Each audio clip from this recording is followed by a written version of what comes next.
America की जानिब से ईरान पर कड़ी पाबंदियों का इत्तलाक 5 नवंबर से हो गया है। ईरान की दारुल हुकूमत तेहरान में इस बारे में लोगों से जब बातचीत की गई तो उनका कहना था कि अमेरिकी पाबंदियों ने उनके लिए मुश्किलात का दरवाज़ा खोल दिया है। با کمتر شدن ارزش پولم واقعا توی مخاطره است. همینطور زندگی بقیه مردم قاعدتاً جو روانی که ایجاد شده مردم باعث شده بیان تو صفای خرید دلار. अमरीकी सदर ट्रंप ने रवां बरस मई में ईरान के जोहरी मुआहदे से दस्तबरदारी के बाद ईरान पर बतदरीज पाबंदियों को लागू करने का ऐलान किया था। अगस्त में उन पाबंदियों का पहला दौर शुरू हो गया, जिसके ज़रिए ईरान के ऑटोमोबाइल शोबे और दीगर बरामदात पर भी कई पाबंदियां आयद की गई थीं।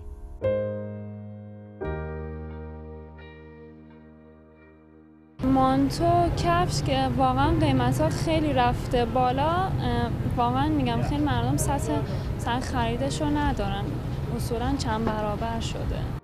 गुज़िश्ता रोज़ तेहरान के बाज़ारों में ख़रीदारों में वो जोश नज़र नहीं आया जो आम दिनों में होता है। ख़रीदारों का कहना है कि मौजूदा सूरत हाल में उन्हें सोच समझ कर खर्च करना पड़ रहा है।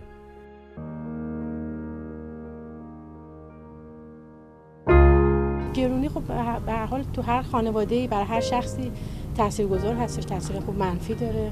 قطعاً یه چیز طبیعی هستش دیگه. یعنی الان مردم قبلا شادتر بودن، الان هر چیزی که میخوام بخرم باید یه دو تا چهار تا درست حسابی در موردش داشته باشن که اون هزینه‌ای که انجام میدن درست و بجا باشه. दूसरी जानिब अमरीकी पाबंदियों का असर सराफा बाजार और घरेलू अशिया के अलावा अद्वियात पर भी देखा जा रहा है।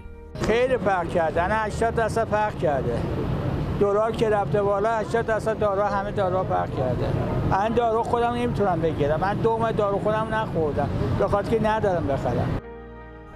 गुज़िश्ता एक बरस के दौरान ईरानी करेंसी में शदीद गिरावट देखी गई है। चंद माह कबल जहां $1 की कीमत 40,000 ईरानी रियाल थी, वहीं अब इसकी कीमत 1.5 लाख तक पहुंच गई है।